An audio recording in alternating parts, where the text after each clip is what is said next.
న్యూటి with Telugu. Andhra Pradesh కు భారీ పెట్టుబడులను ఆకర్షించడమే లక్ష్యంగా రాష్ట్ర ఐటీ మానవ వనరుల శాఖ మంత్రి నారా లోకేష్ తన ప్రయత్నాలను ముమ్మరం చేశారు. ప్రస్తుతం లండన్ లో పర్యటిస్తున్న ఆయన అక్కడ పలు దిగ్గజ కంపెనీల అధినేతలతో కీలక సమావేశంలో పాల్గొన్నారు. రాష్ట్రంలో పెట్టుబడులకు ఉన్న అవకాశాలను వారికి వివరించి ఏపీకి ఒక ఆకర్షణీయ గమ్యస్థానంగా ప్రమోట్ చేస్తున్నారు. ఈ పర్యటనలో భాగంగా లండన్లో ఏర్పాటు చేసిన ఒక చర్చా కార్యక్రమాల్లో లోకేష్ పాల్గొన్నారు. ఈ సమావేశానికి హాజరైన కార్పొరేట్ సంస్థల నికర విలువ సుమారు $170 బిలియన్ ఉంటుందని ఆయన స్వయంగా వెల్లడించారు. లండన్లోని సీనియర్ వ్యాపారవేత్తలతో జరిగిన ఈ భేటీ ఎంతో ఆనందాన్ని ఇచ్చిందని లోకేష్ పేర్కొన్నారు. ఆంధ్రప్రదేశ్కు పెట్టుబడులను ఆహ్వానించేందుకు లండన్లో సీనియర్ వ్యాపార నాయకులతో చర్చిస్తున్నాను. ఈ గదిలో ఉన్న కార్పొరేట్ల నికర విలువ $170 బిలియన్ అని నా బృందం నాకు తెలియజేసింది అని మంత్రి లోకేష్ ట్వీట్ చేశారు.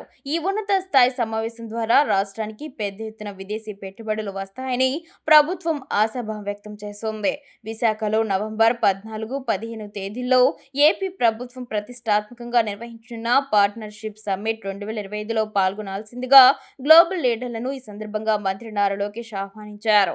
రాష్ట్రంలో కూటమి ప్రభుత్వం అధికారంలోకి వచ్చిన తర్వాత అమలు చేస్తున్న speed of doing, investors friendly విధానాలు ఇప్పటి వరకు రాష్ట్రానికి వచ్చిన భారీ పెట్టుబడులు, కొత్తగా పరిశ్రమల ఏర్పాటుకు గల అవకాశాలను మంత్రి లోకేష్ వారికి వివరించారు. గత 15 నెలల కాలంలో ఆంధ్రప్రదేశ్ ప్రభుత్వం 10,06,799 కోట్ల రూపాయల విలువైన 122 భారీ ప్రాజెక్టులకు అనుమతి ఇచ్చిందని, రాష్ట్రంలో కొత్తగా ఏర్పాటయ్యే పరిశ్రమల కోసం 1,00,000 ఎకరాల భూమి కలిగిన పారిశ్రామిక క్లస్టర్లను ప్రభుత్వం సిద్ధం చేసిందని లోకేష్ తెలిపారు.